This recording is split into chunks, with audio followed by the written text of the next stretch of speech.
देश के यही आन बान शान यही है जो कुछ है, और इनके अत्याचार कर रहे हैं। कल रात को बहुत बुरा किया इनके साथ।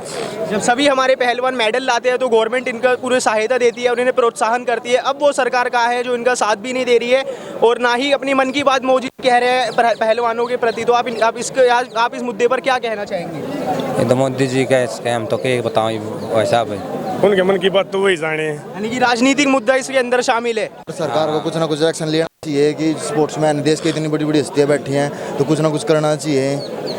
हमारी सभी महिला पहलवान सबूत के साथ यहाँ पर बैठी है, फिर भी अभी तक बृजभूषण शरण सिंह की गिरफ्तारी नहीं करी गई है। ये फेडरेशन भंग करनी चाहिए, बिल्कुल इस फेडरेशन को रद्द करना चाहिए, बृजभूषण को हटाना चाहिए। ये बिल्कुल बहुत तानाशाही कर रहा है, हरियाणा खिलाड़ियों के साथ बहुत वो कर रहा है। भाई साहब 12 दिन का धरना देखकर ऐसा लगा है तो अभी तक क्यों इसके ऊपर इसके ऊपर नेताओं का दबाव नहीं, ना संरक्षण, इसका दबाव प्रधानमंत्री और गृह मंत्री पर सीधे सीधे वो डरे बैठे हैं इससे। खुद प्रधानमंत्री डरे हुए हैं, एक सांसद। और ये सुनो, ये एक इंटरव्यू दे रहा था, कितना शर्मनाक इंटरव्यू है। ये कह रहा अगर मैं बाहुबली हूँ। यार कहाँ से बाहुबली है तू?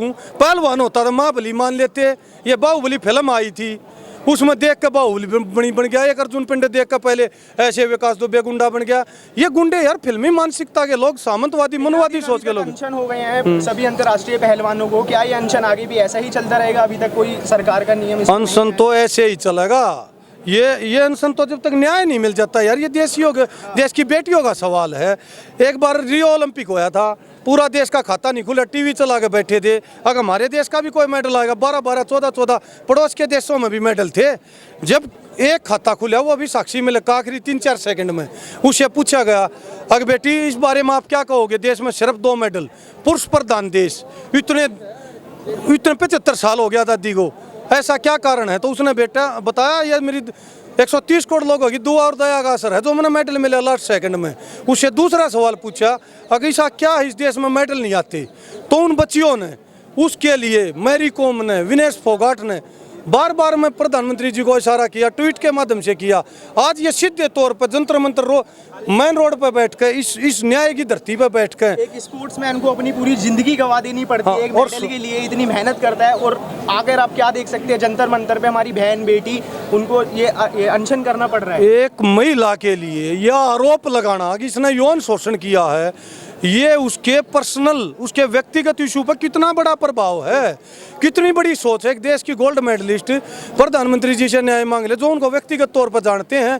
अगर हलवा पसंद है, खीर पसंद है, बजरंग ने चूरमा पसंद है। आज देश के ऐसे हालात यार, जब वो जीत का आते थे सेल्फी खिंचाने में किसी का नंबर नहीं सीधे प्रधानमंत्री गृह मंत्री कार्यालय में। आज हमारी बहन बेटियों, आज बहन बेटियां रोड पर बैठी हैं। यार ये कौन सा दौर है, कौन सा तानाशाही का दौर है?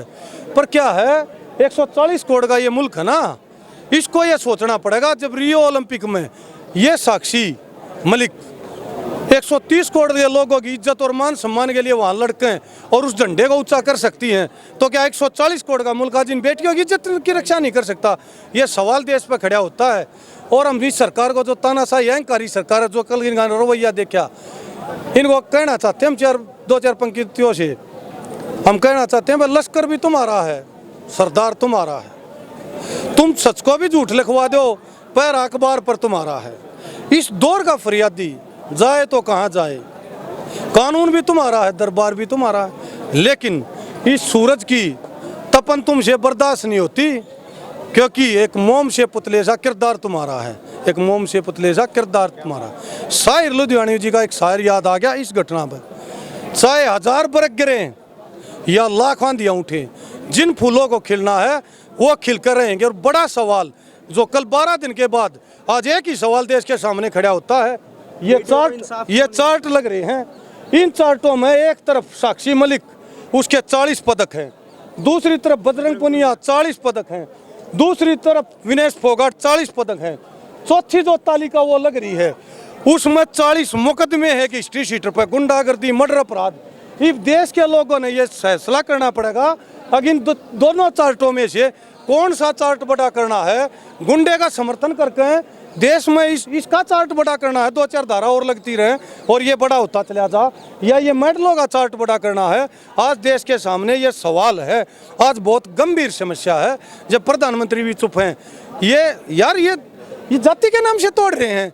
एक टाइम था अमेरिका में, बॉक्सर था मोहम्मद अली, ओलंपिक का गोल्ड आया था, उसको जब अमेरिका में गया ना, इज्जत मान सम्मान नहीं मिला। न्यू कहा गया श्वेत अमेरिकन है तू, एक जाति से जोड़ा गया। वो उस दुख को लेकर वहाँ ओयो नदी थी जैसे अपने यहाँ गंगा, उसमें मेडल फेंक दिया था ना। तो उस अमेरिका की पूरी जनता उस मेडल को निकाल पाई आज तक, ना उस भावना को अमेरिका के इतिहास में काला धब्बा लगाया गया। आज तक भी बराक ओबामा बनने के बाद भी उस धब्बा को मिटा नहीं सके। चैनल के माध्यम से आप जनता तक और सरकार तक ऐसी क्या बातें पहुंचाना चाह सकते हैं तो हमारी बेटियों को ऐसा हम ये पहुंचाना चाहते हैं, जिस हिसाब से न्याय में सुप्रीम कोर्ट ने वापस हाई कोर्ट का निर्देश दिया आज, अगर न्याय इतना महंगा हो गया और बेटियों के लिए अगर ऐसा मामला हो गया तो यहाँ से 2 कानून होकर निकलेंगे, छेड़छाड़ और गुंडे मवाली, उनके ऊपर कोई कार्रवाई नहीं होगी। क्योंकि सुप्रीम कोर्ट में जाके जब एक FIR हो है तो आपका मेरा क्या भी होता है, FIR करा लेंगे। ये बच्चे अगर यहाँ से न्याय नहीं मिला तो करोड़ों देशवासियों के साथ उठेंगे। भगत सिंह सुभाष चंद्र बोस को याद करते हुए राजघाट महात्मा गांधी के वहाँ पर पहुँचेंगे, उनको देखेंगे और ऊपर लखाओगे आसमान की तरफ और प्रधान देखेंगे कि इस महात्मा गांधी ने इस देश को क्यों आज़ाद कराया था। और वहाँ से होते इस जमुना नदी में अपने मेडल फेंक जाएंगे। नदियों का और दरियाओं का एक असूल होता है, वो अपने साथ है ना, भावनाएं भी बह के ले जाती हैं। अगर इस देश की भावना न्याय नहीं मिला, वहाँ मेडल फेंक अपनी घर की तरफ हो गए तो ये ऐसा काला धब्बा लगेगा, इस देश में मेडल लाने वाले नहीं बचेंगे। ऐसे सिस्टम के ऊपर ये आरोप लगा रहे हैं, सीधे सीधे प्रधानमंत्री जी को संज्ञान लेना चाहिए। क्योंकि ये बेटियां, उनका पायलट प्रोजेक्ट है बेटी बचाओ बेटी पढ़ाओ। मन की बात का 100 करोड़ लोगों को कहते हैं, सुनते हैं, सुनी एक आदमी की भी नहीं जाती। 100 प्रोग्राम हो लिए, 100 करोड़ लोगों ने देख लिए, एक में भी किसान मजदूर किसी भी चीज़ का वर्ग का सुना गया हो, पर कोई बात नहीं। किसानों का मुद्दा था, 13 महीने बैठे उसमें भी दुखी हुए। लेकिन यार भाव अंतर का रोड़ा था, 100-200 रुपये ऊपर नीचे हो लेंगे, कमा खा लेंगे, गरीबी में जी लेंगे, यार छेड़छाड़ नोट लेंगे।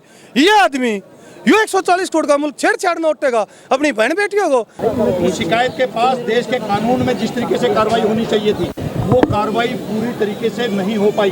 क्यों नहीं हो पाई?